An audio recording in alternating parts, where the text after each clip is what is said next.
Bienvenidos viajeros del tiempo y del mito, a Pergaminos Olvidados.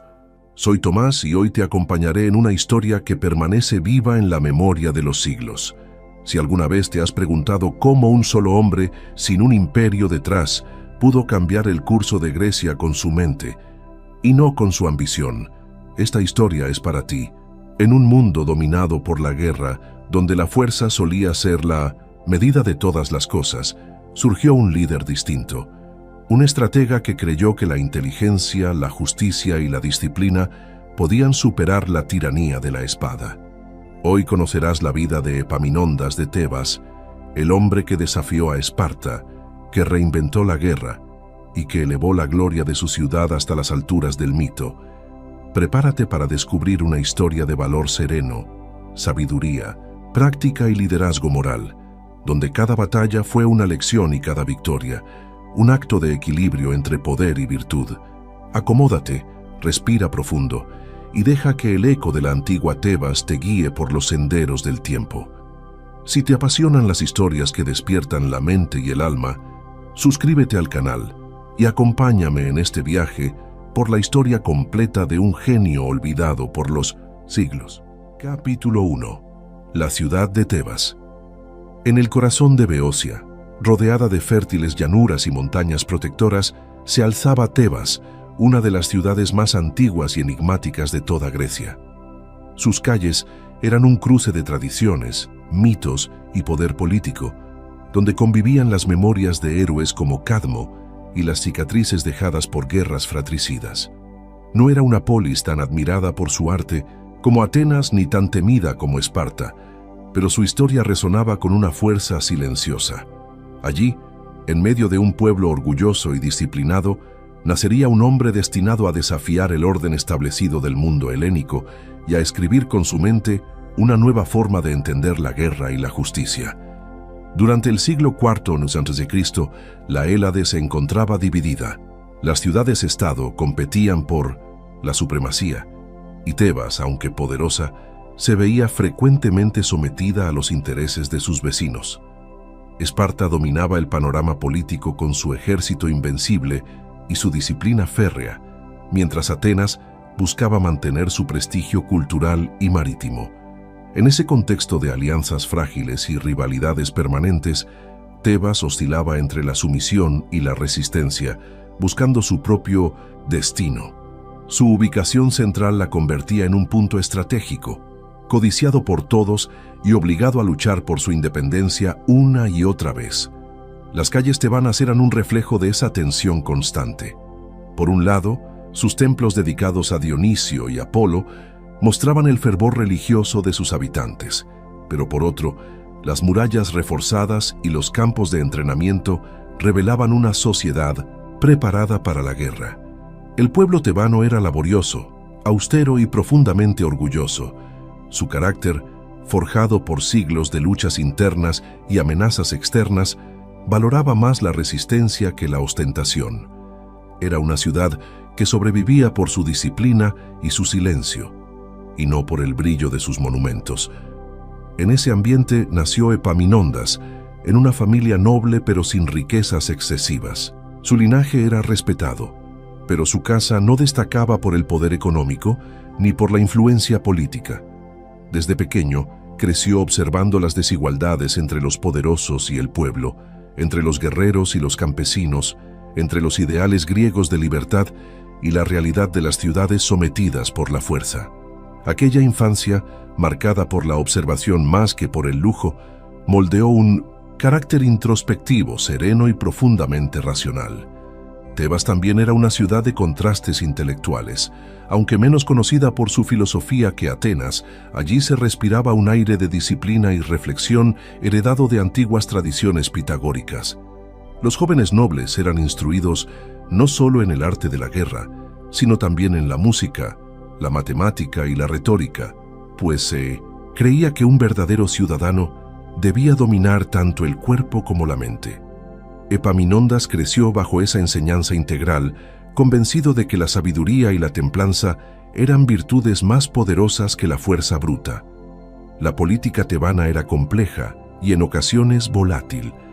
Las facciones internas luchaban por el control de la asamblea y por la relación que debía mantenerse con Esparta y Atenas. Algunas familias favorecían la alianza con los lacedemonios, mientras otras defendían la independencia a toda costa. Estas divisiones debilitaron a la ciudad en momentos cruciales, pero también forjaron líderes capaces de maniobrar entre la diplomacia y la guerra. Epaminondas aprendería desde joven a observar esos juegos de poder con una mirada crítica y prudente, comprendiendo que la verdadera victoria requería paciencia y visión a largo plazo. La educación ciudadana de Tebas se sustentaba en el equilibrio entre lo espiritual y lo marcial. Cada joven era entrenado en el gimnasio y en el campo de batalla, pero también en la reflexión moral. La idea de armonía era central. El cuerpo debía ser instrumento del alma y el alma debía gobernar con justicia.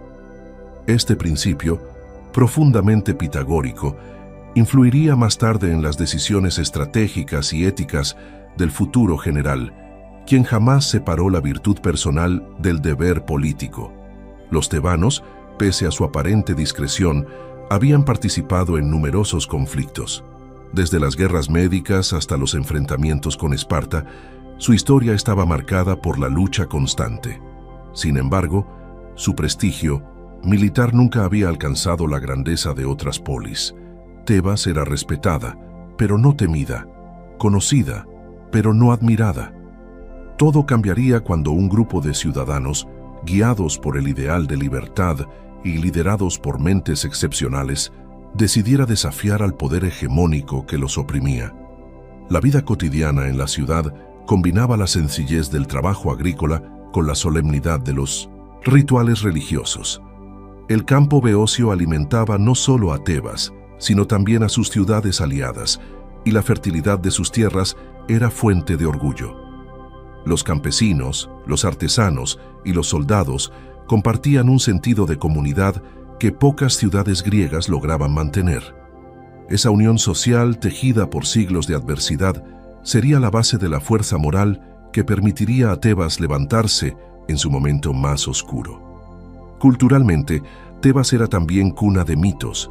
Se decía que los muros de la ciudad habían sido levantados al son de la lira de Anfión y que su fundación estaba ligada a los dioses.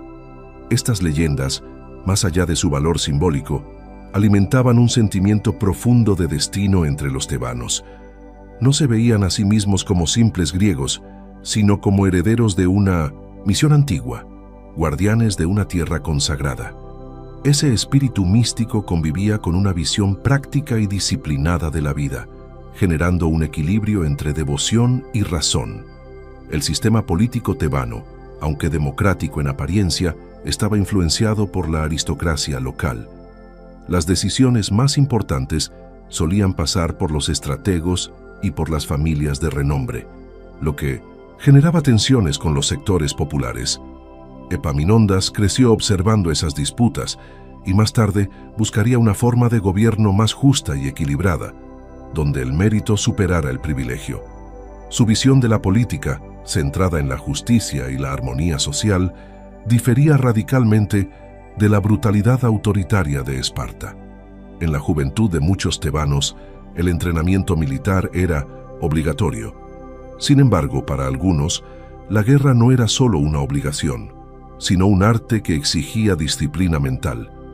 Epaminondas destacaría en ese aspecto, no por su fuerza física, sino por su capacidad de análisis y su serenidad bajo presión. Era un observador agudo, capaz de ver patrones en el caos y prever los movimientos del enemigo antes de que estos se materializaran. Estas habilidades, cultivadas desde sus primeros años, serían la semilla de su genialidad táctica futura. La rivalidad con Esparta era una constante. Los lacedemonios veían a Tebas como una amenaza potencial y no dudaban en intervenir en su política interna cuando lo consideraban necesario. En varias ocasiones, guarniciones espartanas ocuparon la ciudad o impusieron gobiernos aliados. Esta humillación dejaría una herida profunda en el orgullo tebano, una herida que más tarde sería el motor de su liberación. Las generaciones jóvenes crecieron con el deseo de redimir a su patria y de demostrar que la libertad no se concede, se conquista. Esa atmósfera de opresión y esperanza formó el carácter de toda una generación. Los ciudadanos comprendieron que la unión era la única forma de resistir. Los templos se convirtieron en lugares de reunión secreta, y las ideas de independencia comenzaron a circular entre filósofos, guerreros y campesinos por igual. En ese caldo de cultivo de ideales y resentimientos, el liderazgo de mentes lúcidas y virtuosas se volvió indispensable. La ciudad estaba lista para el surgimiento de un guía que equilibrara la sabiduría con el coraje. Así, Tebas, la ciudad de mitos y silencios, la tierra que había resistido la dominación y mantenido su dignidad, se preparaba para su renacimiento. En medio de su pueblo surgiría un hombre que no solo cambiaría su destino, sino el de toda Grecia. Su vida demostraría que incluso en una ciudad oprimida podía florecer la grandeza, si la mente y el espíritu caminaban en armonía con la justicia. El despertar tebano estaba cerca, y con él el comienzo de una nueva era para la Hélade. Capítulo 2. Formación y virtud. Desde sus primeros años, la educación de los jóvenes tebanos se centraba en el equilibrio entre el cuerpo y la mente, pero pocos llevaron esa idea tan lejos como él. No era un niño de juegos violentos ni de ambición temprana. Prefería el silencio de la observación y el estudio de los movimientos humanos, la palabra precisa y el gesto justo. Su entorno familiar, aunque sin grandes riquezas, le ofreció algo más valioso: la posibilidad de aprender. Desde pequeño mostró un interés natural por la reflexión y una inclinación hacia la armonía interior que contrastaba con la agitación política de su tiempo. A diferencia de otros jóvenes que buscaban gloria en el campo de batalla o influencia en las asambleas, su curiosidad se dirigía a la esencia de las cosas. Preguntaba sobre el sentido del deber, sobre el equilibrio entre justicia y fuerza, sobre la naturaleza del alma. Fue así como entró en contacto con las enseñanzas de Lisis de Tarento, un filósofo pitagórico exiliado en Tebas. Aquel encuentro marcaría su destino. Bajo la guía de Lisis, aprendió que el universo entero se sostenía sobre proporciones justas y que el mismo principio debía regir la vida del hombre y la conducción de la ciudad. Los años de formación con el maestro pitagórico no fueron fáciles. Las enseñanzas exigían disciplina, silencio y una atención constante a los detalles. Se esperaba que los discípulos no solo comprendieran la teoría, sino que la vivieran. Aprendió a dominar sus impulsos, a regular su respiración, a ordenar su mente.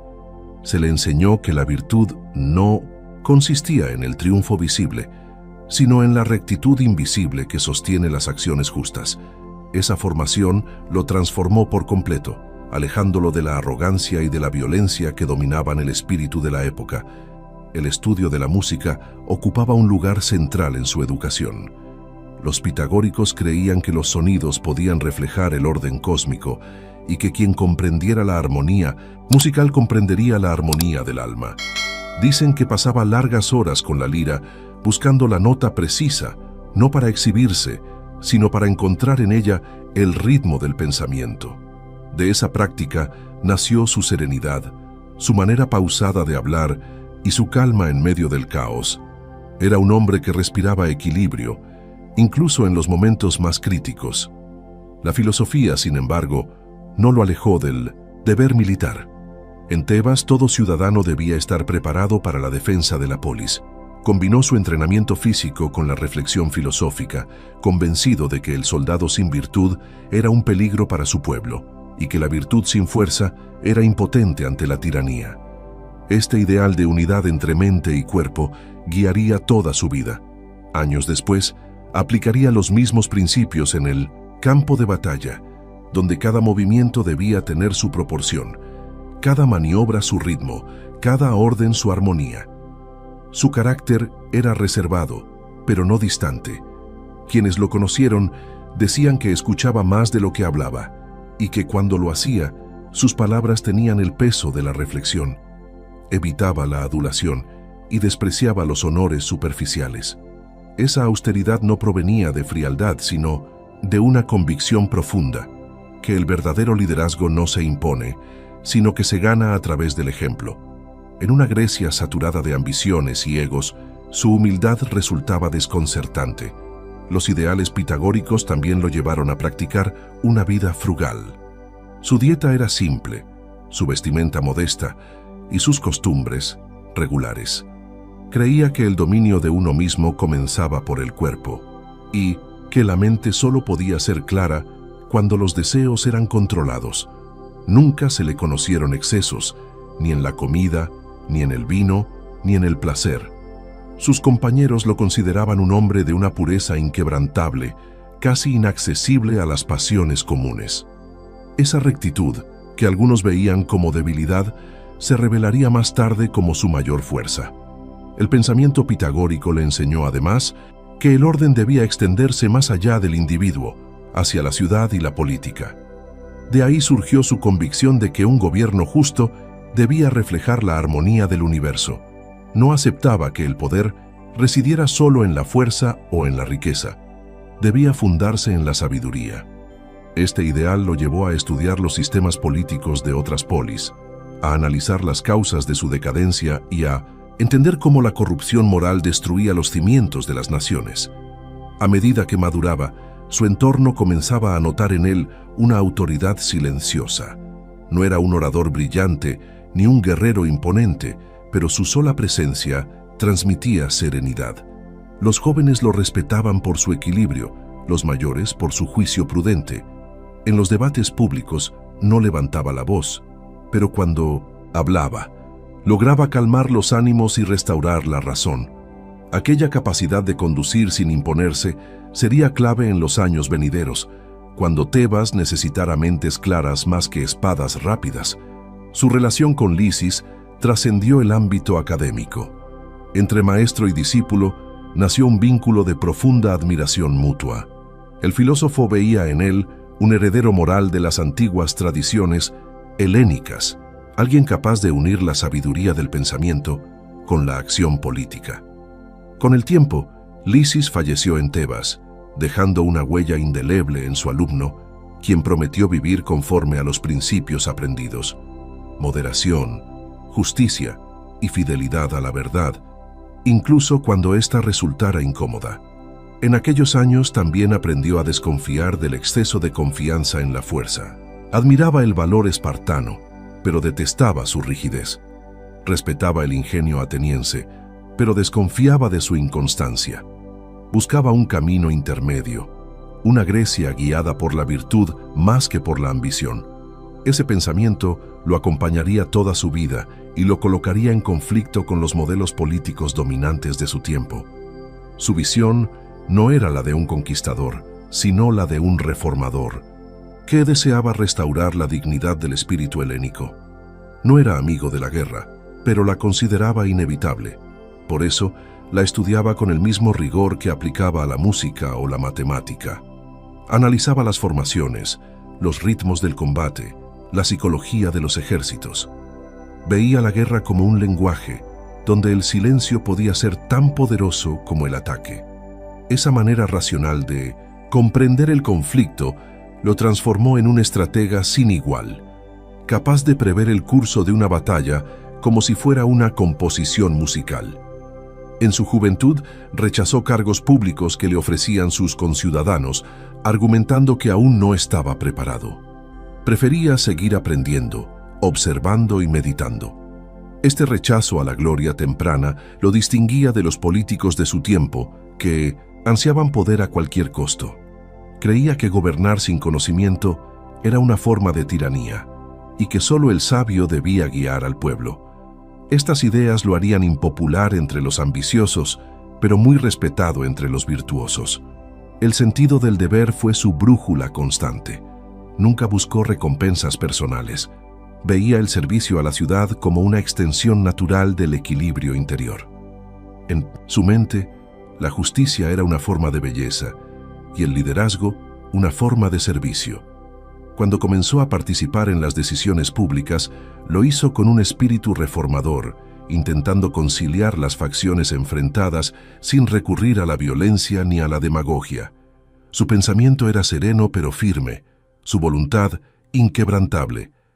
De esta formación surgió una figura única en la historia, griega, un líder que no necesitaba imponerse por la espada ni convencer con la retórica, sino que inspiraba por la coherencia entre lo que pensaba, decía y hacía.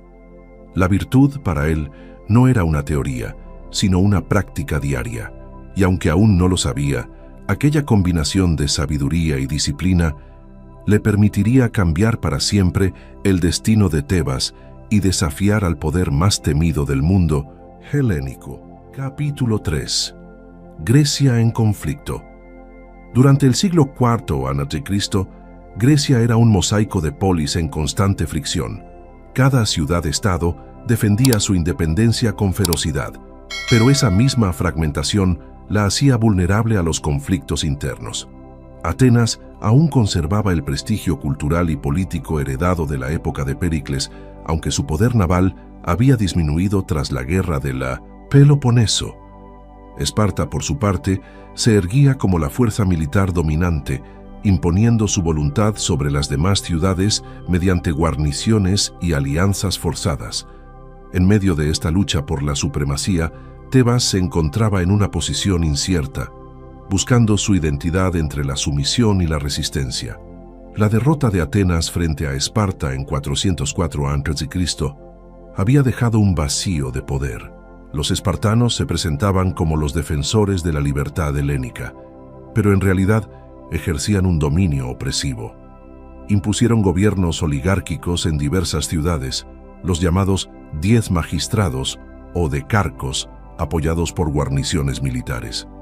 En Tebas, la presencia de un destacamento espartano en la ciudadela de Cadmea fue símbolo de humillación. Aquello despertó resentimiento entre los ciudadanos y sembró las semillas de un movimiento de liberación que, con el tiempo, cambiaría el destino de toda Grecia. La hegemonía espartana no se limitaba a lo militar. También pretendía modelar la moral y la política de las demás polis según su rígido sistema. Su sociedad, estructurada en torno a la disciplina absoluta y la obediencia, despreciaba la cultura y la filosofía, considerándolas debilidades. Pero esa misma rigidez empezaba a mostrar grietas. Las guerras prolongadas, la pérdida de hombres libres y la dependencia de los hilotas minaban el poder interno de Esparta. Era un gigante que se sostenía más por el miedo que por la admiración. Mientras tanto, Atenas intentaba recuperarse. Con ingenio diplomático, buscaba alianzas y reorganizaba su flota, pero su prestigio político había disminuido. Los atenienses, agotados por décadas de conflicto, se concentraban más en la supervivencia económica que en la expansión militar. La rivalidad con Esparta persistía, pero sin la fuerza del pasado.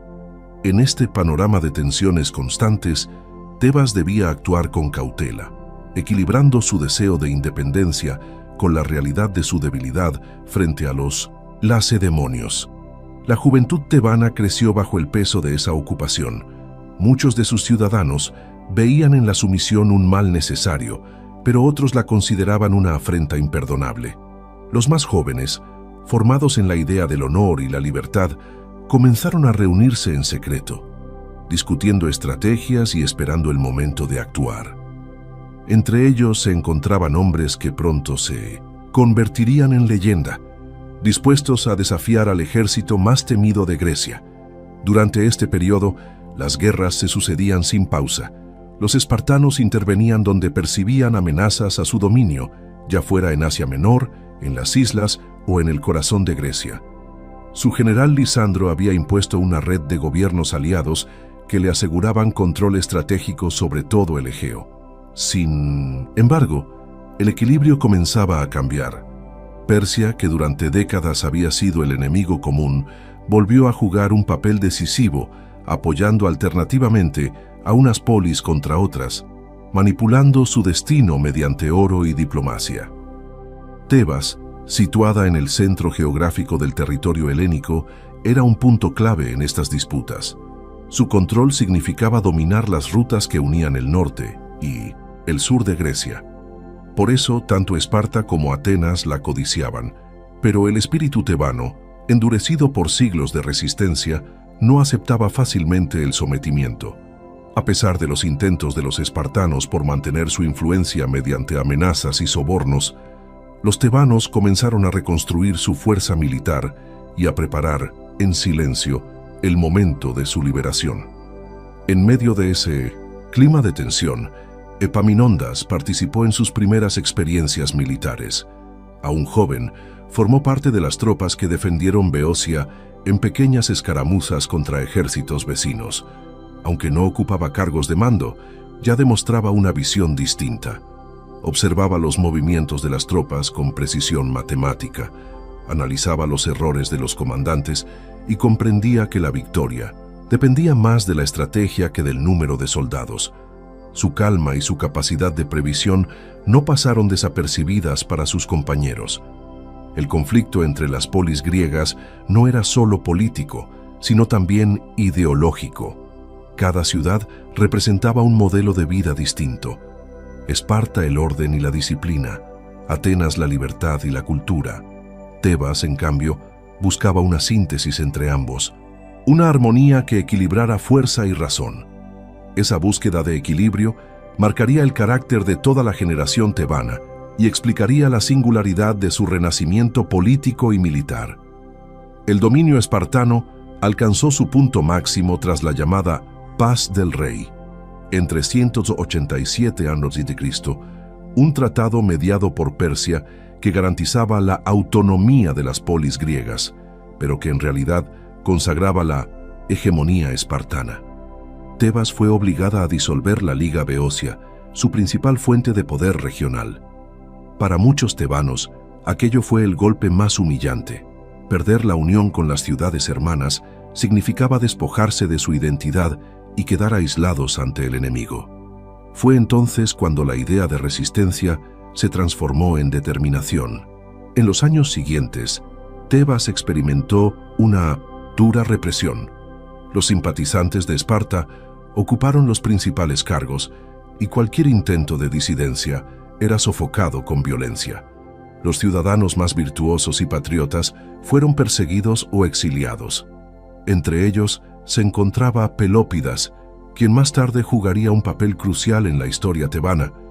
Pero incluso en medio del miedo, algunos hombres permanecieron fieles a la causa de la libertad, reuniéndose en secreto para planificar la venganza.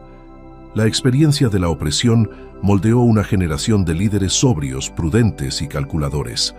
Aprendieron a confiar en la discreción y en la inteligencia más que en la fuerza bruta.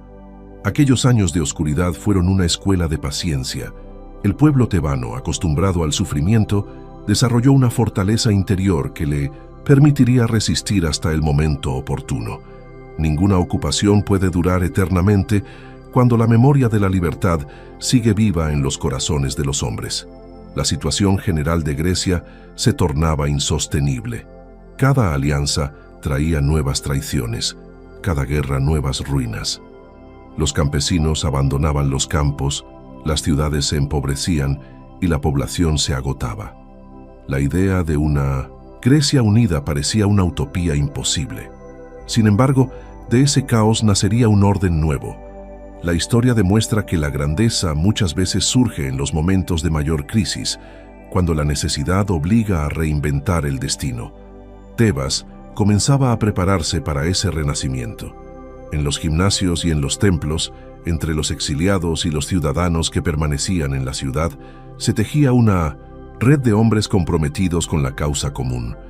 Algunos estudiaban las estrategias de los espartanos para conocer sus debilidades, otros entrenaban en secreto, y otros cultivaban la filosofía del valor y la justicia. Era una preparación silenciosa, pero constante, que terminaría por convertirse en el motor de la transformación más profunda que Grecia había visto en siglos. En ese escenario turbulento, la guerra era una constante inevitable, pero también era el terreno donde la virtud y la inteligencia podían brillar. La historia estaba a punto de cambiar, y en el corazón de ese cambio latía una ciudad dispuesta a liberarse, guiada por hombres cuya sabiduría igualaba su coraje. Las llamas de la libertad comenzaban a encenderse, y aunque nadie podía preverlo aún, el equilibrio del mundo helénico estaba a punto de romperse para siempre. Capítulo 4. El encuentro con Pelópidas. En los años más turbulentos de Tebas, cuando la ocupación espartana asfixiaba la vida política de la ciudad y la libertad parecía un recuerdo lejano, surgió un vínculo que cambiaría el destino de Grecia: la amistad entre Epaminondas y Pelópidas. Ambos provenían de familias nobles, aunque de distinta fortuna, y compartían una educación marcada por la disciplina y la búsqueda de la virtud.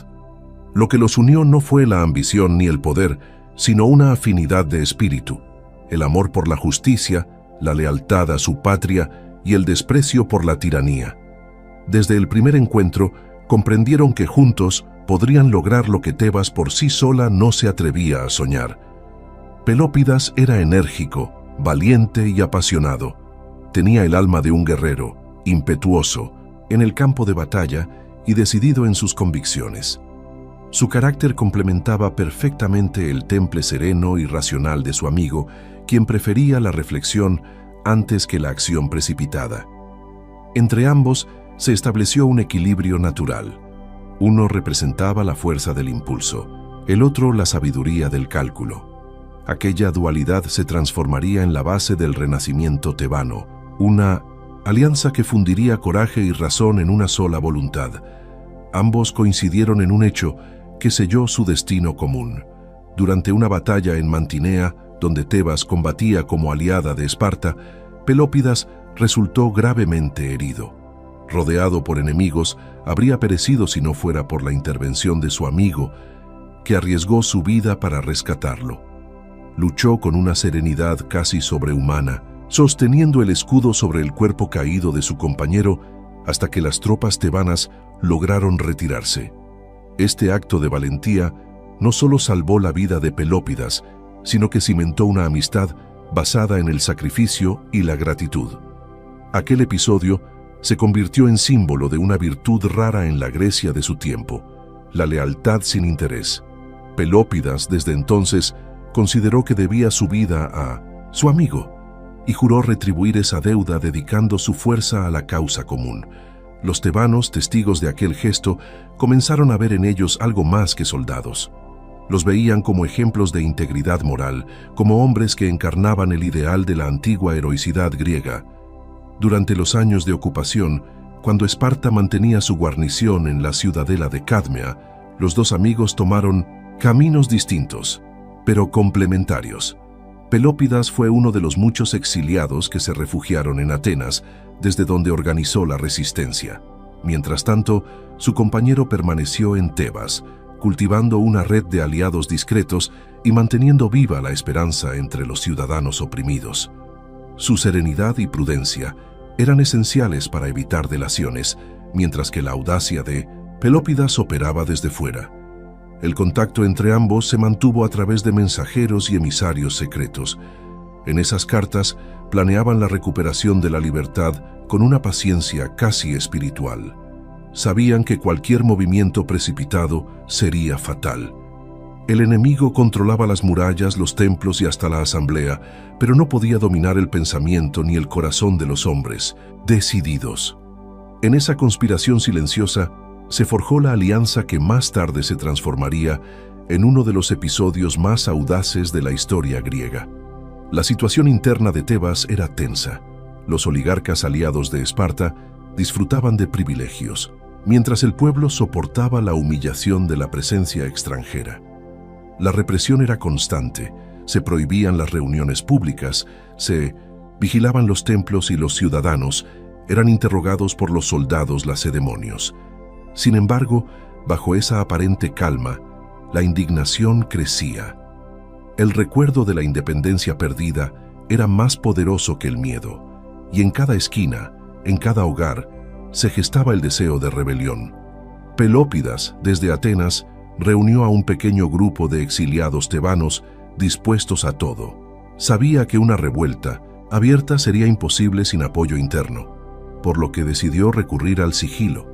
La oportunidad se presentó en el invierno de 379 a.C., cuando la vigilancia espartana se relajó debido a las fiestas. Aprovechando la oscuridad y el clima, el grupo cruzó las montañas disfrazado de cazadores, llevando consigo la determinación de liberar su patria o morir en el intento.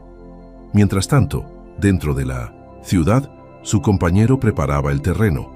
Había reunido a un círculo de hombres confiables, entre ellos filósofos, guerreros y ciudadanos comunes.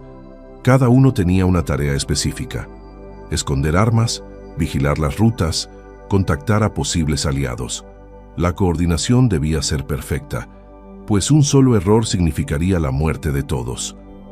Durante semanas mantuvieron la calma, ocultando bajo la rutina diaria la tensión de la inminente sublevación. La noche elegida para la acción fue una de las más frías del año. Los conspiradores entraron en la ciudad bajo el disfraz de invitados a un banquete. Se dirigieron a las casas de los oligarcas colaboracionistas y los eliminaron sin levantar alarma. En pocas horas el gobierno impuesto por Esparta se derrumbó. La población, al descubrir lo ocurrido, se unió a la causa, tomando las armas y ocupando las calles. Cuando la guarnición espartana intentó reaccionar, ya era demasiado tarde. Tebas había despertado. La noticia de la rebelión se extendió rápidamente. Esparta, sorprendida por la audacia del golpe, envió refuerzos para sofocar la insurrección, pero encontró una ciudad unida, defendida con una ferocidad inesperada. Los tebanos, guiados por su fe en la justicia, resistieron con éxito el asedio. En pocos días la guarnición espartana fue expulsada y la Cadmea, símbolo de la opresión, volvió a manos de los ciudadanos libres. La libertad de Tebas había sido recuperada. El triunfo no fue solo militar, sino moral. Aquellos hombres demostraron que la inteligencia, la cooperación y la virtud podían vencer a la fuerza más temida de Grecia. La unión entre ambos líderes había dado fruto. Uno había planeado la estrategia, el otro ejecutado la acción. Su amistad, nacida del sacrificio y del honor, había transformado el destino de una nación. Tras la liberación, ambos fueron aclamados por el pueblo, pero rechazaron los privilegios y recompensas. No buscaban gloria personal, sino el bienestar de la ciudad. Su primera decisión fue restaurar la antigua Liga Beocia, una confederación de ciudades que garantizaba la independencia regional frente a cualquier poder extranjero. Esa medida consolidó la posición de Tebas como una nueva fuerza política en Grecia y marcó el inicio de una era de renovación. El vínculo entre los dos líderes se mantuvo intacto, basado en la confianza y el respeto mutuo. Aunque sus temperamentos diferían, su objetivo era el mismo: proteger la libertad recién conquistada y reformar la estructura política para evitar que la corrupción destruyera nuevamente la ciudad. Durante los años siguientes, su colaboración se convertiría en el núcleo del poder tebano y su ejemplo en una lección eterna de amistad virtuosa y liderazgo compartido. Así, de una amistad forjada en la batalla y fortalecida por la adversidad, nació una alianza que cambiaría la historia. No fue el azar quien unió a aquellos hombres, sino la convicción de que la justicia vale más que la vida. En una Grecia dividida por la ambición, su unión fue la chispa que encendió el renacimiento de Tebas y el principio del fin de la hegemonía espartana. Capítulo 5. La liberación de Tebas. Tras años de opresión, la ciudad de Tebas respiraba un aire de tensión silenciosa. Aunque la guarnición espartana seguía ocupando la Cadmea, el espíritu de sus habitantes ya no se sometía. La resistencia había madurado en la sombra, tejiendo una red de patriotas dispuestos a jugarse la vida por la libertad. En aquel contexto, la inteligencia, la prudencia y la firmeza del liderazgo interno se unieron con la audacia de los exiliados que aguardaban el momento de regresar.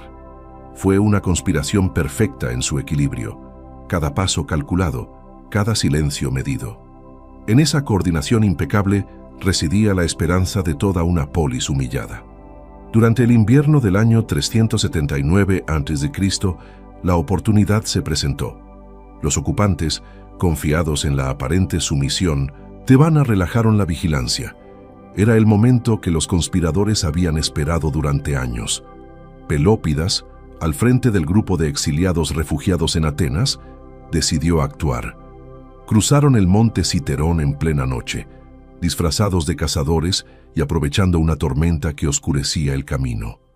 En Tebas, sus aliados esperaban la señal para desencadenar el levantamiento. En el centro de 1970, aquella red de coordinación se encontraba un hombre de mente fría que había preparado la ciudad desde dentro con una precisión admirable. Los planes se habían trazado con una simplicidad brillante.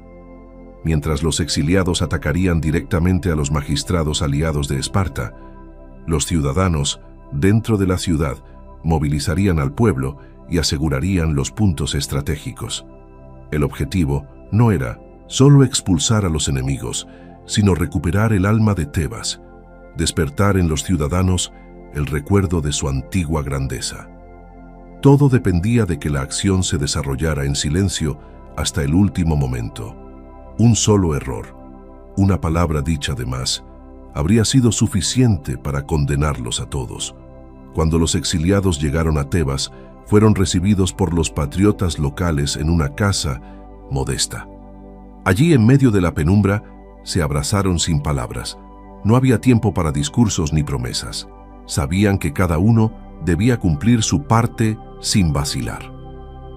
Divididos en pequeños grupos, se dirigieron hacia las residencias de los oligarcas colaboracionistas. En silencio, golpearon en las puertas y, bajo el disfraz de viajeros, fueron admitidos.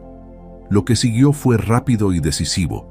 En una sola noche, los traidores fueron eliminados y el control político cambió de manos sin que los espartanos alcanzaran a reaccionar. Al amanecer, la ciudad despertó en medio del desconcierto. Los ciudadanos, al descubrir lo ocurrido, comprendieron que el momento había llegado. Los templos repicaron campanas, las calles se llenaron de hombres armados con lo que encontraban a mano, y el clamor por la libertad resonó en toda Beocia. La guarnición espartana, encerrada en la Cadmea, trató de organizar una defensa, pero la población entera se levantó contra ellos. Los antiguos esclavos, los campesinos y los nobles lucharon codo a codo por la misma causa. El pueblo tebano por fin había recuperado su voz. Las tropas enviadas desde Esparta tardaron en llegar, y cuando lo hicieron, encontraron una ciudad irreconocible. La antigua Tebas, que durante años había soportado la ocupación en silencio, ahora era un volcán de resistencia. Los invasores intentaron sitiar la ciudad, pero la respuesta fue feroz. Los ciudadanos fortificaron las murallas, cerraron los accesos y mantuvieron el espíritu de lucha encendido. Durante semanas, soportaron el asedio con una determinación que sorprendió incluso a sus enemigos. La victoria no dependía de la fuerza militar, sino de la convicción moral. La noticia del levantamiento se propagó rápidamente por toda Grecia. Atenas, tradicional rival de Tebas, se vio obligada a decidir entre apoyar a los rebeldes o permitir que Esparta consolidara su dominio absoluto.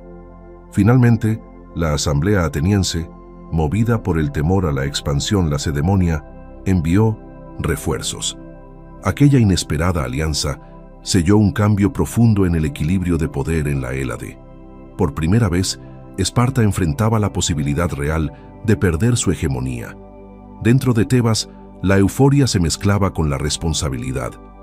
Los líderes comprendieron que la libertad recién recuperada no podía sostenerse sin orden. Se restablecieron las instituciones cívicas y se convocó a los ciudadanos a una asamblea general. Allí se decidió reorganizar la antigua Liga Beocia, que unificaba a las ciudades de la región bajo un mismo mando defensivo. La idea era simple pero poderosa: que ninguna polis beocia volviera a ser esclava de otra. Ese principio, basado en la igualdad y la cooperación, fue el corazón de la nueva política tebana. El proceso de reconstrucción fue arduo. La guerra había dejado heridas profundas, y la ciudad necesitaba recuperar no solo sus murallas, sino también su espíritu. Los templos fueron reabiertos, Las escuelas volvieron a enseñar y los campos se repoblaron. Se instituyó una nueva forma de entrenamiento militar, que combinaba la disciplina espartana con la inteligencia estratégica aprendida de la filosofía. La idea era formar ciudadanos capaces de pensar y de combatir, no mercenarios. Esa nueva generación sería la encargada de defender la libertad conquistada con tanto sacrificio. El liderazgo moral fue clave en esta etapa. Quien había sido uno de los principales arquitectos de la rebelión se convirtió en el alma de la reorganización política. Rechazó todo cargo honorífico y toda riqueza que pudiera provenir de la victoria. En lugar de buscar poder, dedicó su energía a formar nuevos oficiales, a educar a los jóvenes y a inculcar la idea de que la grandeza de una ciudad no depende de su territorio, sino de la virtud de sus ciudadanos. Su visión trascendía lo militar, aspiraba a un renacimiento moral. La reacción espartana no se hizo esperar. Ofendidos por la derrota y la pérdida de Tebas, enviaron un ejército para recuperar la ciudad. Sin embargo, se encontraron con una defensa impecablemente organizada. La estrategia implementada era novedosa.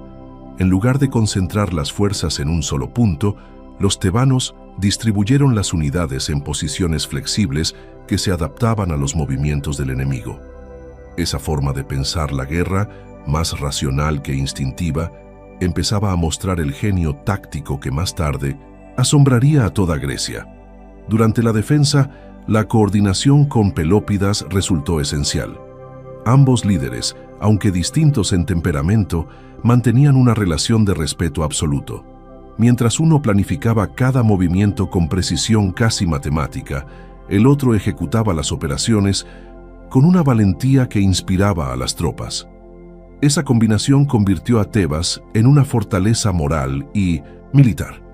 Esparta, acostumbrada a la obediencia ciega de sus enemigos, se enfrentaba ahora a una polis que luchaba con inteligencia y propósito. Finalmente, tras varios meses de hostilidades, los espartanos se vieron obligados a retirarse. Tebas no solo había recuperado su libertad, sino que había demostrado al mundo que el poder de la razón y la justicia podía derrotar al miedo. La victoria fue celebrada en toda Beocia, y los ciudadanos consagraron templos en honor a los dioses protectores de la ciudad. Pero en los corazones de quienes habían luchado, la gratitud no se dirigía a los dioses, sino a los hombres que habían tenido el valor de creer en lo imposible. La liberación marcó el comienzo de una nueva era. Por primera vez en su historia, Tebas no era un actor secundario en la política helénica, sino un protagonista. El éxito de la insurrección encendió la esperanza en otras polis oprimidas y sembró el germen de una coalición más amplia contra la tiranía espartana. La ciudad, que había conocido la humillación, ahora conocía el orgullo legítimo de su autonomía. En el recuerdo colectivo, aquella noche de invierno en que los exiliados regresaron disfrazados de cazadores, se convirtió en símbolo de coraje y sabiduría. Fue la demostración de que la libertad no se conquista solo con la espada, sino con la mente y el corazón unidos en propósito. Tebas había despertado y su destino estaba a punto de entrelazarse con los grandes acontecimientos que transformarían para siempre el mapa político de Grecia. Capítulo 6. El estratega de Leuctra. Después de la liberación de Tebas y la reorganización de la Liga Beocia, la ciudad comenzó a emerger como una potencia en el centro de Grecia. Su independencia recién conquistada irritó profundamente a Esparta, que veía amenazada su hegemonía tradicional. Los lacedemonios, acostumbrados a imponer obediencia sin resistencia, no toleraban el ascenso de una polis que hasta hacía poco había estado bajo su control. Por primera vez en décadas, se enfrentaban a un enemigo que no temía su fama militar. La guerra era inevitable, y el destino de toda la Hélade dependía de su resultado. En el año 371 a.C., las tensiones alcanzaron su punto culminante. Se organizó en Esparta una conferencia de paz a la que asistieron las principales ciudades-estado. Los espartanos exigieron que Tebas firmara el tratado en nombre propio y no en representación de toda la Liga Beocia. Aquella exigencia equivalía a negar la autoridad tebana sobre sus aliados y era una maniobra política para fracturar la confederación. La respuesta del estratega fue firme. Se negó a firmar. Su negativa significó el fin de las negociaciones y el comienzo de una nueva guerra. Esparta, ofendida y confiada en su poder, marchó hacia el norte con un ejército dispuesto a castigar la insolencia. El ejército espartano, liderado por Cleombroto, cruzó Beocia con el objetivo de destruir la influencia tebana de una vez por todas. Su ejército, compuesto por cerca de 10.000 hoplitas, era considerado el más disciplinado del mundo griego. Frente a ellos, Tebas podía reunir apenas unos 6.000 hombres, incluyendo contingentes aliados. Sin embargo, el liderazgo y la visión táctica del estratega transformarían esa inferioridad numérica en una ventaja decisiva. El enfrentamiento se decidiría en las llanuras de Leuctra, un lugar que pasaría a la historia como el escenario de una de las mayores revoluciones militares del mundo antiguo. En los días previos a la batalla, el ambiente en el campamento tebano era tenso. Muchos soldados estaban aterrorizados ante la idea de enfrentarse directamente a los espartanos, cuya reputación de invencibles pesaba como una sombra. Sin embargo, el general no se dejó llevar por el miedo colectivo. Reunió a sus tropas y les habló con serenidad. Les recordó que la libertad conquistada no podía sobrevivir sin valor, que la disciplina debía vencer al temor y que el conocimiento de la justicia fortalecía más que el acero. No les prometió gloria, sino dignidad. Su discurso no inflamó pasiones, pero sembró una determinación inquebrantable. La mañana del enfrentamiento, el sol se elevó sobre las llanuras de Beocia, iluminando 2 ejércitos preparados para definir el futuro de Grecia. La estrategia tebana desafiaría todos los principios tradicionales de la guerra hoplítica. En lugar de organizar las filas en líneas simétricas, el comandante concentró sus fuerzas en el ala izquierda, donde colocó a los mejores hombres, la Sagrada Banda, un cuerpo de élite formado por 150 parejas de guerreros unidos, no solo por el deber, sino por lazos de amor y lealtad. Frente a ellos, situó deliberadamente al núcleo espartano, compuesto por los hoplitas más experimentados del Peloponeso. Era un riesgo calculado, concentrar la fuerza donde el enemigo era más fuerte, pero donde una victoria sería decisiva. La táctica que ideó rompía con siglos de tradición militar. En lugar de mantener una formación homogénea, diseñó una falange profundamente escalonada, con 50 filas de profundidad en el ala izquierda y solo unas pocas en la derecha.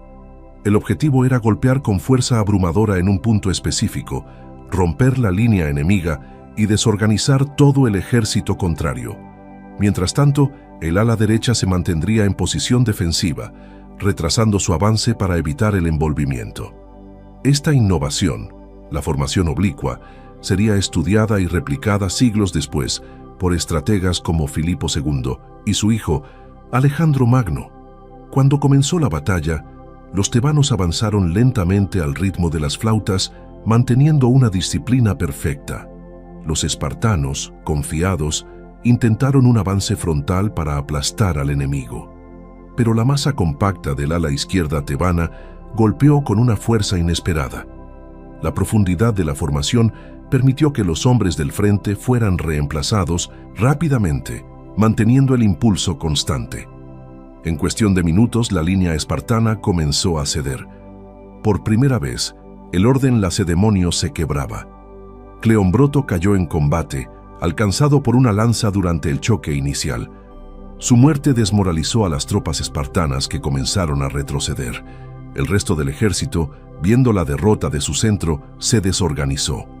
Los tebanos los persiguieron imprudentemente. El comandante ordenó detener el avance y consolidar la posición, evitando que el entusiasmo se convirtiera en caos. En pocas horas, la batalla había terminado. Lo que hasta entonces parecía imposible, se había cumplido. Esparta había sido derrotada en campo abierto. El resultado fue devastador para los lacedemonios. Más de 1000 de sus soldados, incluyendo a varios espartiatas de linaje noble, quedaron muertos sobre el terreno. La victoria tebana no solo destruyó el mito de la invencibilidad espartana, sino que alteró por completo el equilibrio de poder en Grecia. Por primera vez, una polis del norte imponía su voluntad sobre el Peloponeso. El nombre de Tebas resonó en todo el mundo helénico, y su estratega fue reconocido como el arquitecto de una nueva era. La batalla de Leuctra marcó un punto de inflexión no solo en la historia militar, sino en la concepción misma del liderazgo. Hasta entonces, la guerra había sido dominio de la fuerza y la tradición. Ahora se demostraba que la inteligencia y la innovación podían prevalecer. El comandante no había ganado solo con hombres, sino con ideas. Su victoria no se debía a la suerte, sino a la ciencia del movimiento, al cálculo de las distancias, a la comprensión profunda del alma humana en la batalla. Tras la victoria, Tebas asumió el liderazgo de la Liga Beocia con legitimidad absoluta. Las ciudades aliadas enviaron embajadores para reconocer su autoridad, y muchos pueblos que antes temían a Esparta buscaron su protección. Pero el estratega, lejos de dejarse llevar por la euforia, mantuvo su serenidad habitual. Sabía que el triunfo más difícil no era el de las armas, sino el de la justicia. Evitó humillar a los derrotados y prohibió cualquier acto de venganza contra los prisioneros. Para él, la grandeza de una polis se medía en su capacidad de actuar con moderación, incluso en la victoria. El impacto de Leuctra fue inmediato. En Esparta, la noticia provocó una crisis política sin precedentes. El prestigio que durante siglos había sostenido su sistema se desmoronó en un solo día. Muchos de sus aliados se rebelaron y las polis del Peloponeso comenzaron a cuestionar la autoridad lacedemonia. Las madres espartanas, que antes enviaban a sus hijos al combate con orgullo, ahora lloraban la ruina de su ciudad. El mito se había roto y en su lugar surgía una nueva potencia moral y militar. En toda Grecia, la batalla fue recordada como una obra maestra de táctica y liderazgo.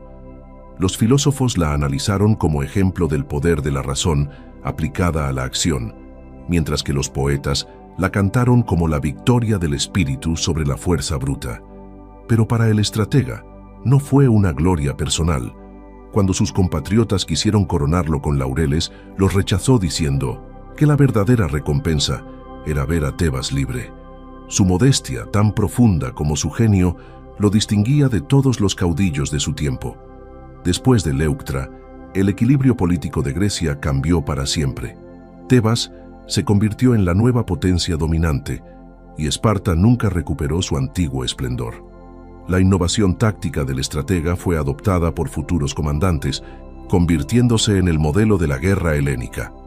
Pero más allá del aspecto militar, su legado residía en haber demostrado que la inteligencia podía transformar la historia. La victoria de Leuctra fue más que una batalla, fue una lección sobre la mente humana, el orden y la virtud como armas supremas frente al poder de la tradición. Capítulo 7. El ascenso tebano. Tras la victoria en Leuctra, la historia de Grecia cambió para siempre. La derrota de Esparta había derribado siglos de dominación militar y abierto un nuevo horizonte político en el que Tebas emergía como la potencia principal del mundo helénico. No era una supremacía fundada en la conquista, sino en la restauración del equilibrio entre las polis.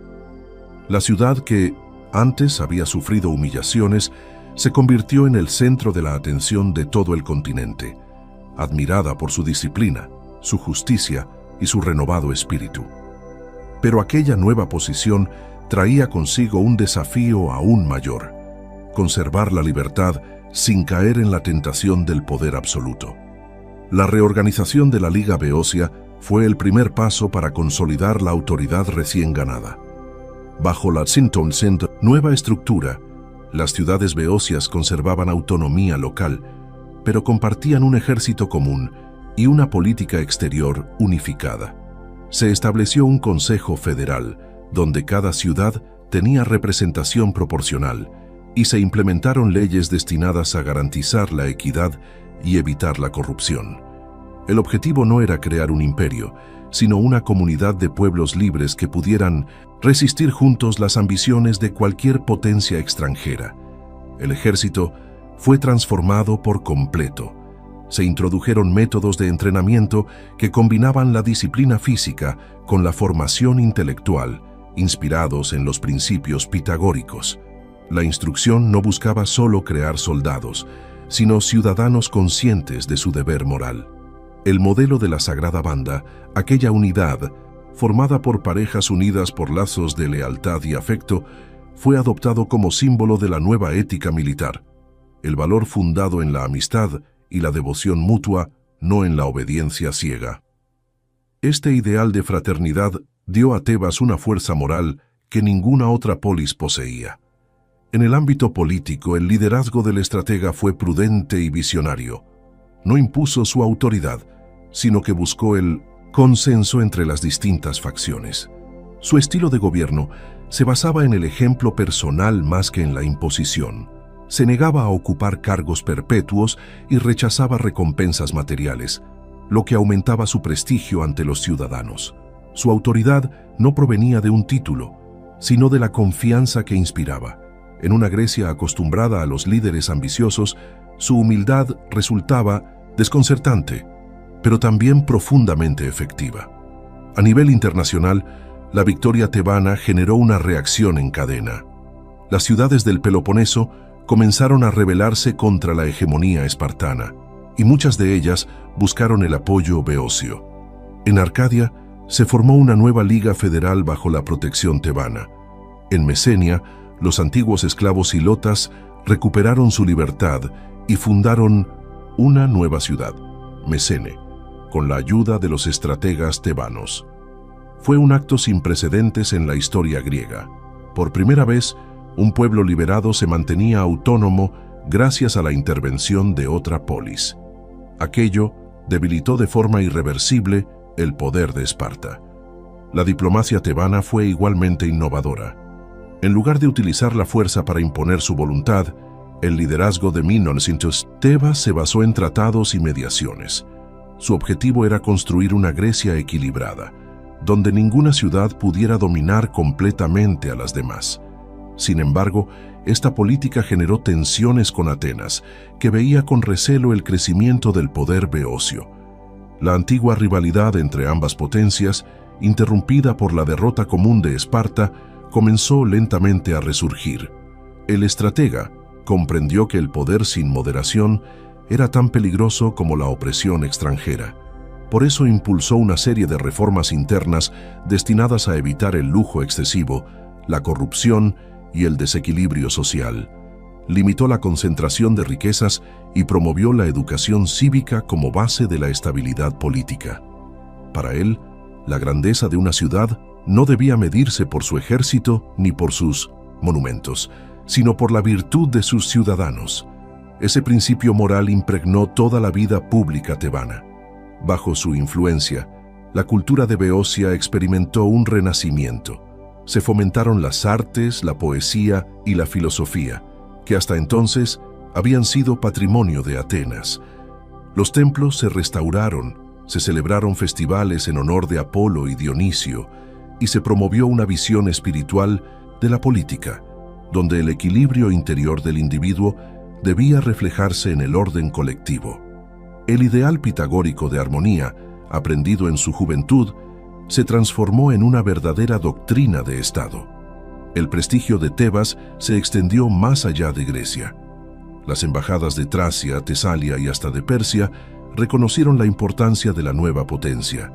Sin embargo, el estratega evitó toda alianza que comprometiera la independencia moral de su ciudad.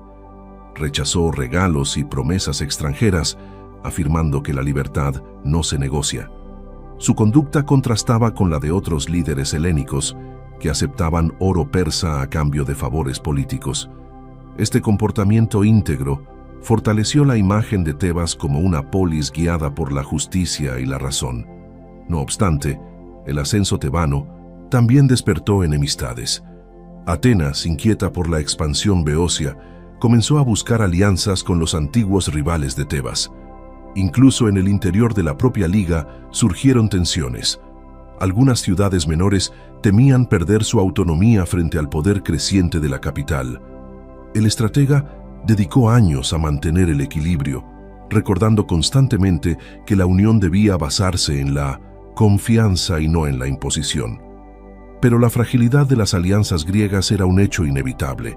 En el terreno militar se continuó desarrollando la innovación táctica que había dado la victoria en Leuctra. Las falanges tebanas se volvieron más flexibles, adaptadas al terreno y a los distintos tipos de combate. Se experimentó con movimientos oblicuos, formaciones escalonadas y ataques coordinados de infantería ligera.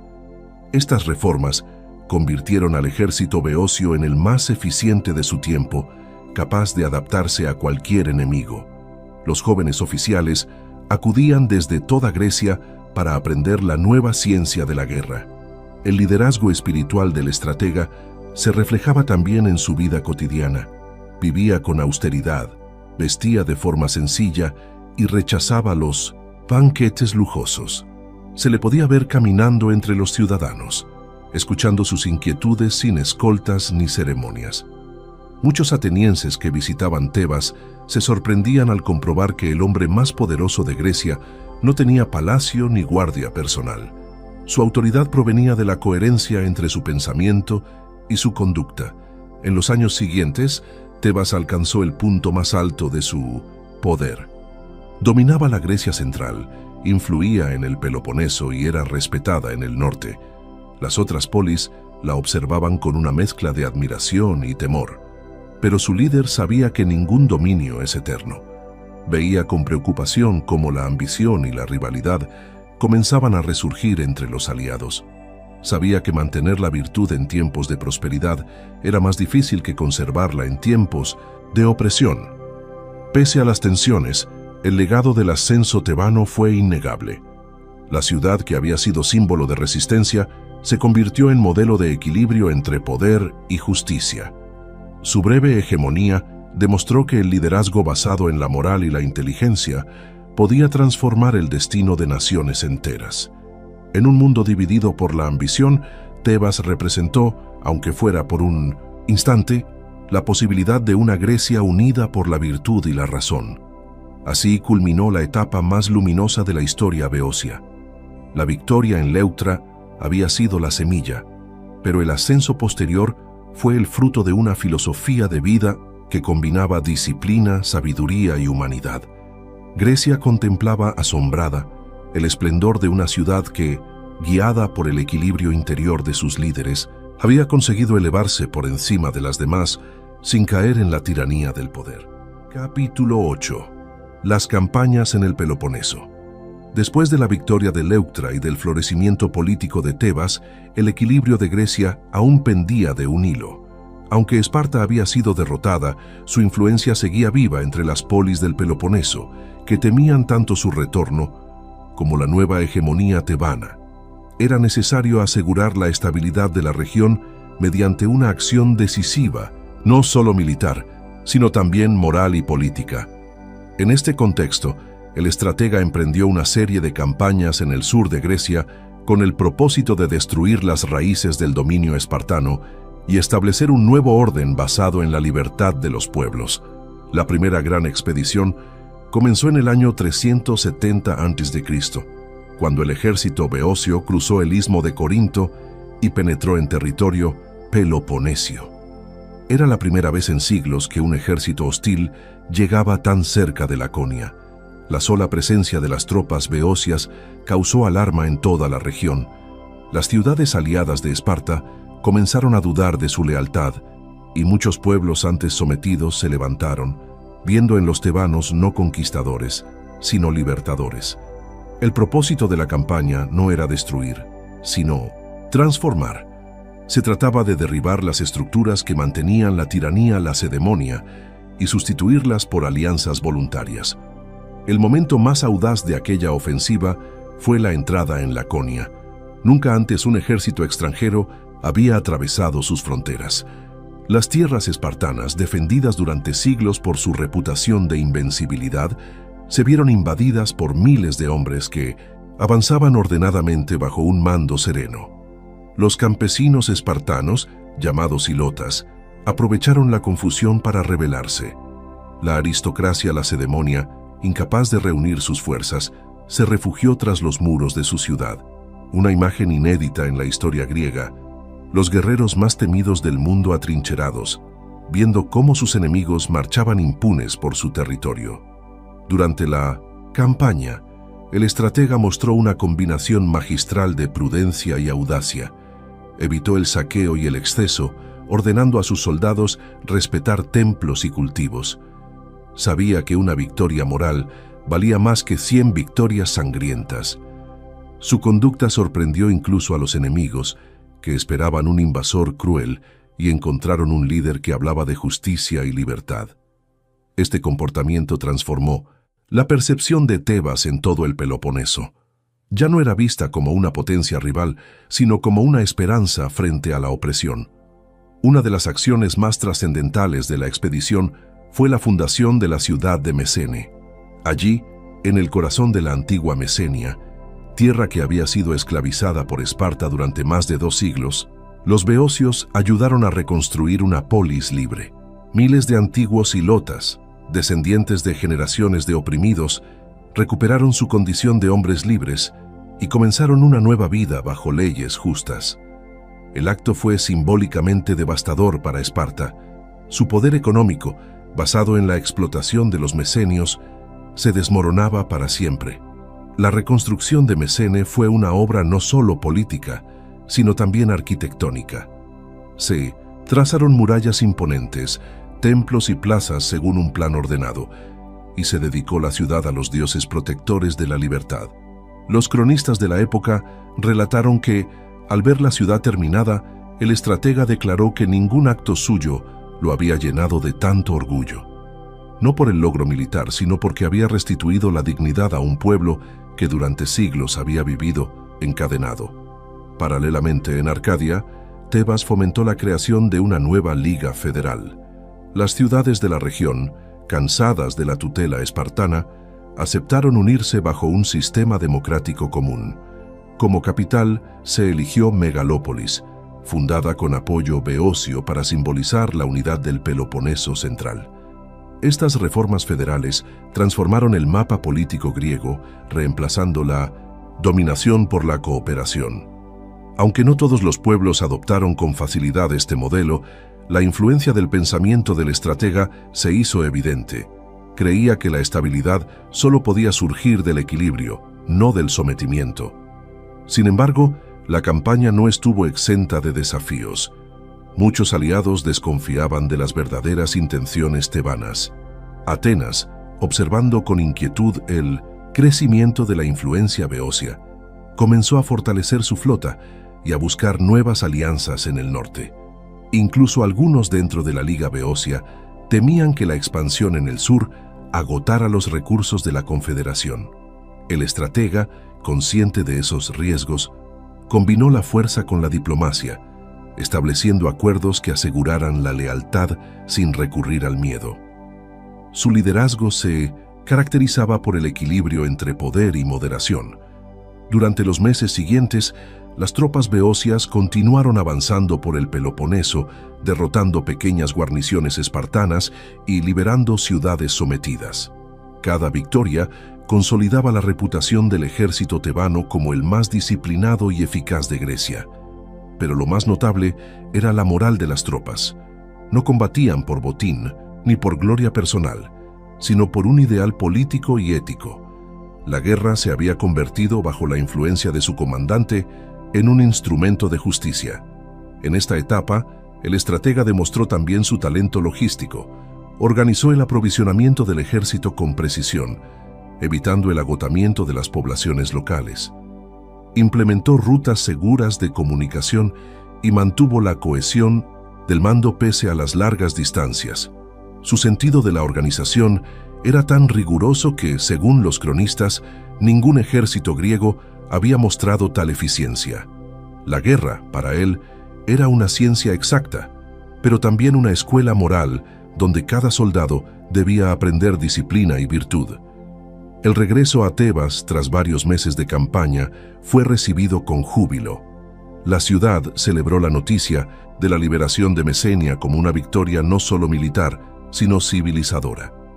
La hegemonía espartana estaba destruida y Tebas había demostrado que la justicia podía imponerse sobre la violencia.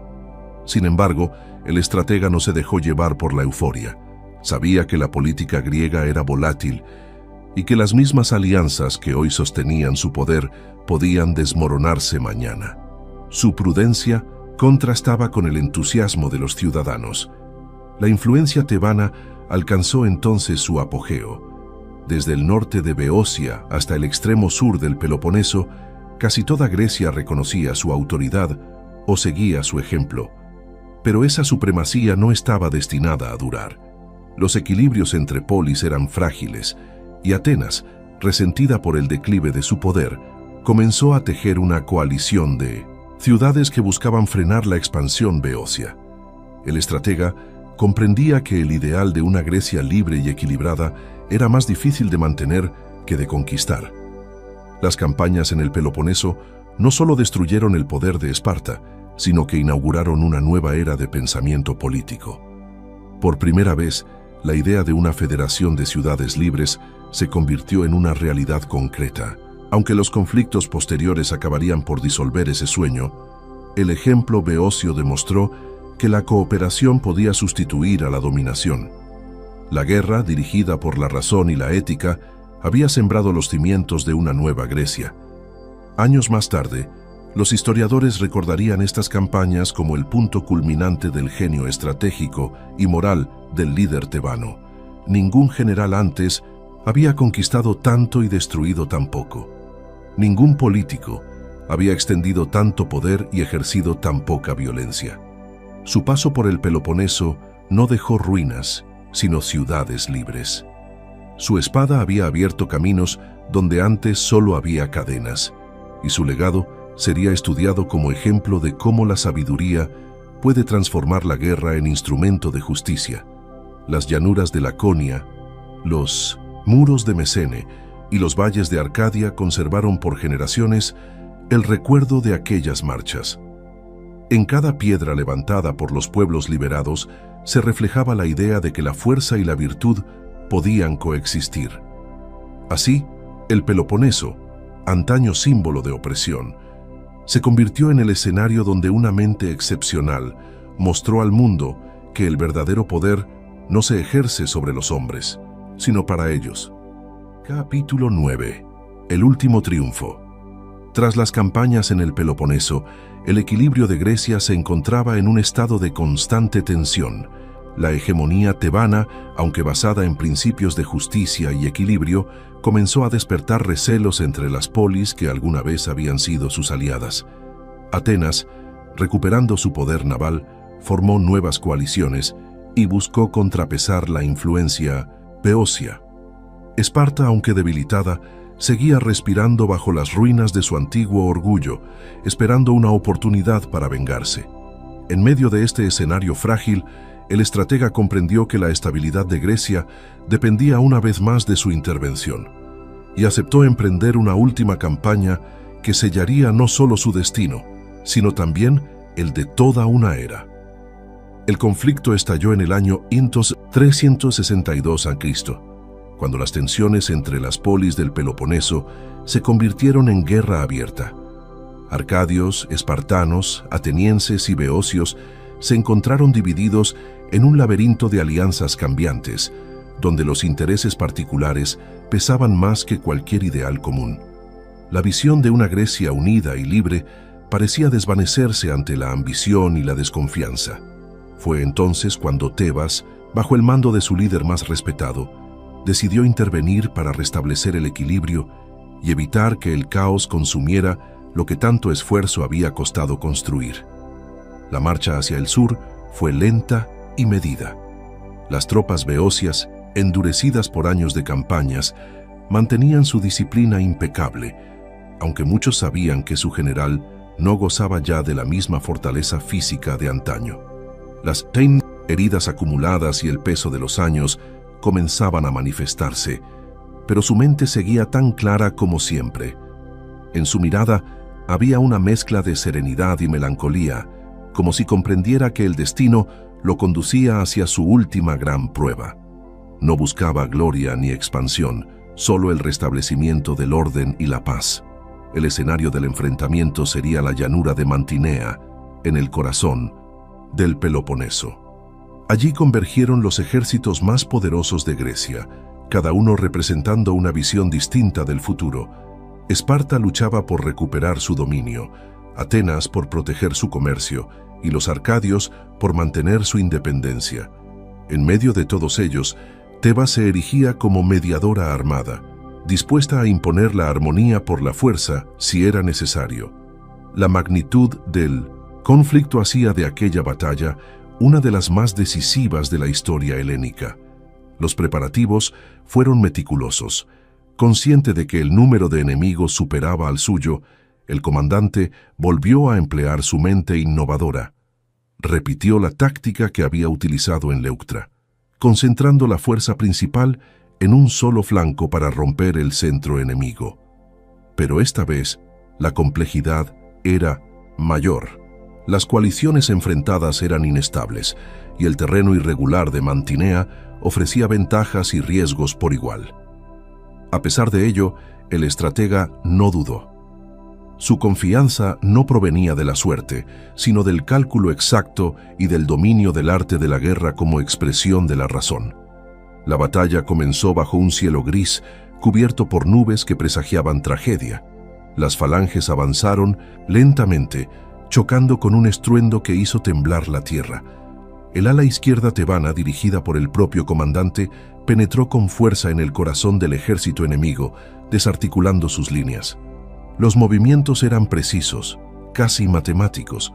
Por un instante pareció que el destino repetía la victoria de Leuctra, pero en el fragor del combate, mientras dirigía personalmente a sus hombres, una lanza enemiga atravesó su costado, hiriéndolo de gravedad. Aún herido, se negó a abandonar el campo. Se mantuvo firme, apoyado sobre su lanza, observando el curso de la batalla mientras su túnica se teñía de sangre. Sus hombres, al verlo, redoblaron el esfuerzo.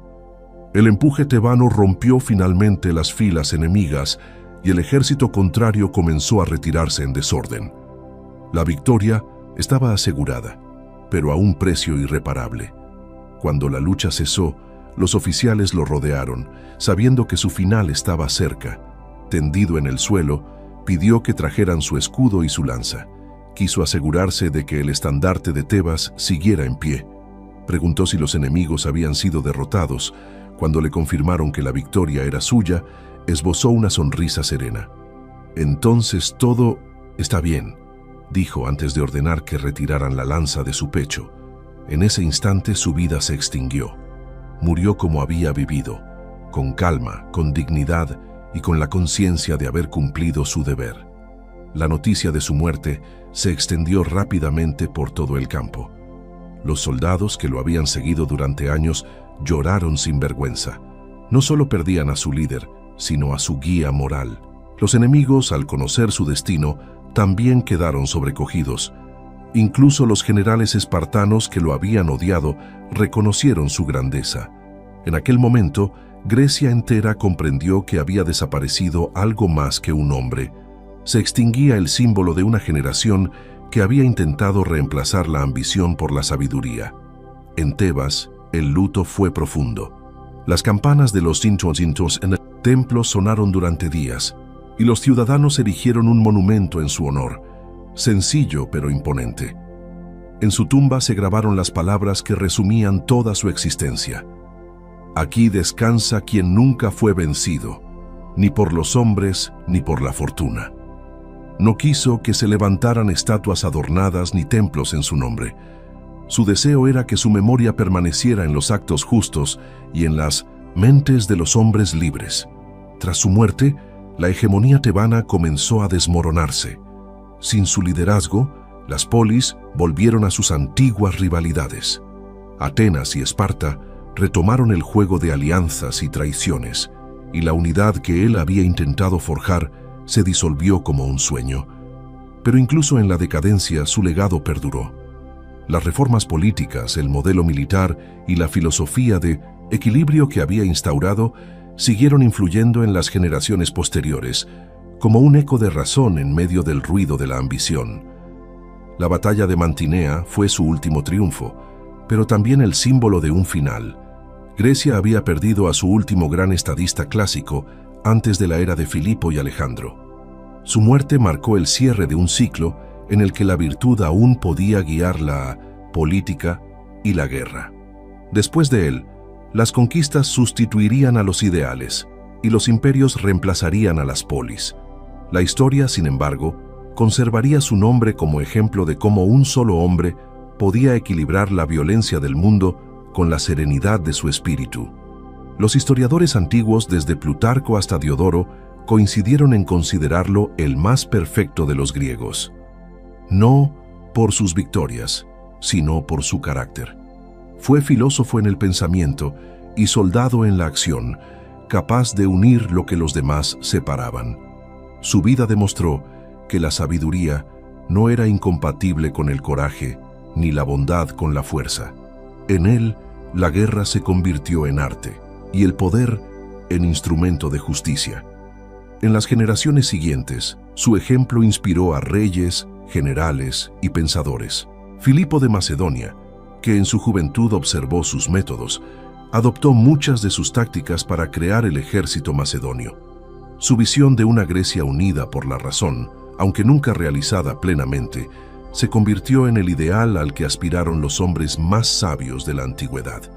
Su legado trascendió las fronteras de su tiempo y permaneció como una lección eterna sobre la grandeza del espíritu humano. Así terminó la vida del más sabio de los estrategas griegos, aquel que venció sin odio y gobernó sin ambición. Su muerte, serena y heroica, puso fin a una época, pero su ejemplo siguió brillando a través de los siglos. En los campos de Mantinea, donde cayó su cuerpo, aún resuena el eco de su último aliento, recordando a los hombres que la verdadera victoria no se mide en conquistas, sino en la nobleza con que se vive y se muere por la justicia. Capítulo 10. Legado y curiosidades. Con el paso de los años, el nombre del estratega tebano se convirtió en sinónimo de equilibrio, sabiduría y virtud.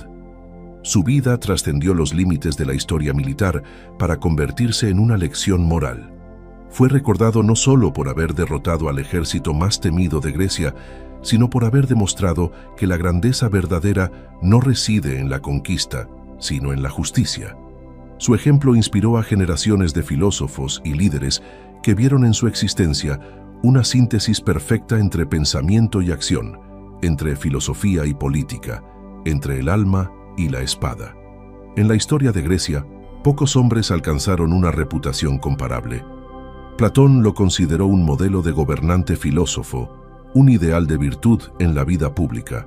Aristóteles, aunque más crítico, reconoció su sabiduría y su capacidad para actuar conforme a la razón, incluso en los momentos más adversos.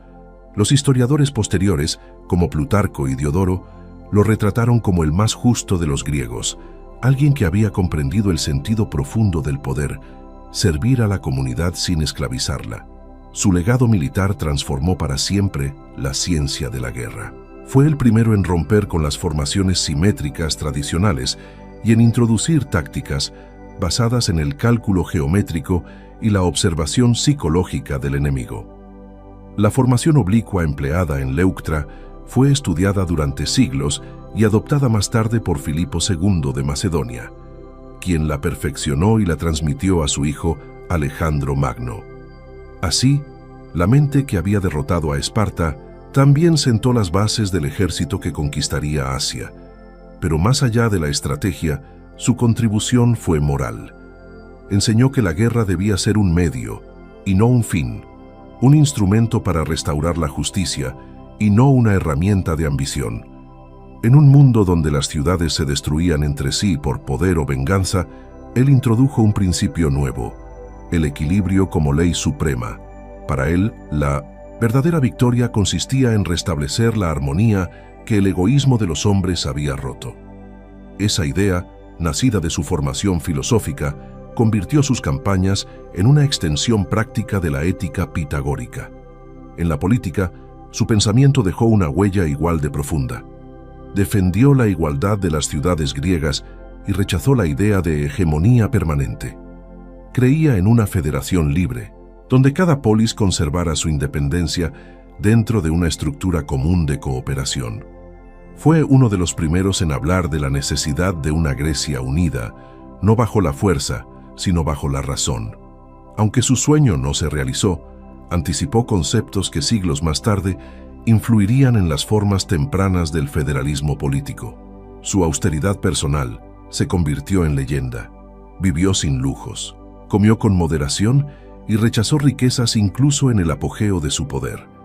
Los embajadores extranjeros se sorprendían al encontrarlo sin escolta, con una túnica sencilla y una serenidad inmutable. Nunca aceptó estatuas ni monumentos en su honor, argumentando que la memoria del hombre virtuoso debía perdurar en las acciones justas, no en el mármol. Esa modestia contrastaba con la arrogancia de los líderes de su tiempo y contribuyó a forjar su imagen de sabio incorruptible. Una de las curiosidades más notables sobre su vida fue su devoción por la música y las matemáticas. Consideraba que ambas artes eran esenciales para la educación de un gobernante, pues enseñaban la armonía del universo. Tocaba la lira con frecuencia y aplicaba los principios del ritmo y la proporción en su forma de organizar ejércitos y leyes. Decía que una ciudad debía funcionar como una composición musical, donde cada ciudadano ocupaba su nota exacta dentro del conjunto. Esa visión unía el arte con la política en un concepto de equilibrio que pocos lograron comprender en su época. También se le atribuía un carácter de serenidad imperturbable. En los momentos más tensos, mantenía la calma que otros perdían. Durante las asambleas, cuando las pasiones políticas amenazaban con dividir a la ciudad, su voz pausada devolvía el orden y la sensatez. No buscaba imponer sus ideas por la fuerza del discurso, sino por la claridad del razonamiento. Su autoridad era silenciosa pero absoluta, porque nacía del respeto que inspira la coherencia. Su visión espiritual del poder estaba influenciada por las enseñanzas pitagóricas. Creía que el universo estaba gobernado por una armonía matemática y que el deber del gobernante era reflejar ese orden en la sociedad humana. La justicia, para él, no era un concepto abstracto, sino una ley natural que debía manifestarse en la conducta de los hombres. Por eso despreciaba la corrupción, la mentira y el exceso. Su vida entera fue una búsqueda de equilibrio entre lo divino y lo humano, entre el deber y la compasión. Tras su muerte, su figura fue venerada por igual en Tebas y en otras ciudades griegas. Incluso los antiguos enemigos reconocieron su virtud. Los espartanos, que rara vez honraban a sus adversarios, conservaron su nombre como símbolo de dignidad y respeto. Atenas, en cambio, lo mencionó en sus escuelas como ejemplo del ciudadano perfecto. En los siglos siguientes, su memoria fue preservada por los filósofos más que por los soldados, porque su fuerza no residía en la espada, sino en la mente. El monumento erigido sobre su tumba en Mantinea fue sencillo, como él había pedido. Una columna de piedra sin ornamentación marcaba el lugar donde había caído. En ella se grabó una inscripción breve: ningún hombre fue mejor ciudadano de su patria. No se mencionaron sus victorias ni sus títulos. Era el epitafio más puro para quien había vivido sin vanidad y había comprendido que la verdadera inmortalidad pertenece al alma virtuosa. Entre las curiosidades más destacadas, se cuenta que nunca contrajo matrimonio ni tuvo descendencia directa. Cuando sus amigos le preguntaban por qué, respondía que su legado eran los jóvenes a quienes había enseñado la virtud y la disciplina. Consideraba a sus discípulos su verdadera familia, pues a través de ellos se perpetuaban sus ideas. Muchos de esos alumnos, formados bajo su guía, ocuparon cargos públicos en diversas polis, difundiendo su ejemplo y su pensamiento. A lo largo de los siglos, su nombre fue mencionado junto al de los grandes reformadores de la humanidad. No fue un conquistador como Alejandro ni un legislador como Solón, pero su influencia moral fue tan profunda que los antiguos lo llamaban el filósofo armado. En su figura se reconciliaban dos mundos que rara vez coexistían: el del ideal y el de la acción. Esa unión lo convirtió en un referente eterno del liderazgo sabio y desinteresado. Su pensamiento inspiró no solo a griegos, sino también a romanos. Cicerón lo citaba como ejemplo de integridad cívica, y los estrategas romanos estudiaron sus tácticas para adaptarlas a las legiones. En la Edad Media, fue recordado como un héroe de virtud clásica, y durante el Renacimiento, su figura renació como símbolo del gobernante ilustrado. Cada época lo reinterpretó a su manera, pero todas coincidieron en una misma idea. Había alcanzado la perfección del espíritu helénico. Hoy, siglos después, su historia sigue resonando como una lección universal. Enseña que la verdadera fuerza no se mide por la cantidad de batallas ganadas, sino por la rectitud de las decisiones tomadas. Su vida demuestra que la sabiduría y la bondad pueden coexistir con el valor, y que el equilibrio entre mente y corazón es el fundamento del liderazgo más noble. En los ecos del tiempo, su voz aún susurra una enseñanza inmortal, que quien gobierna con justicia no necesita monumentos, porque su ejemplo se convierte en la piedra más duradera de la historia. La de la historia. La de la historia. La de la historia. La de la historia. La de la historia. La de la historia.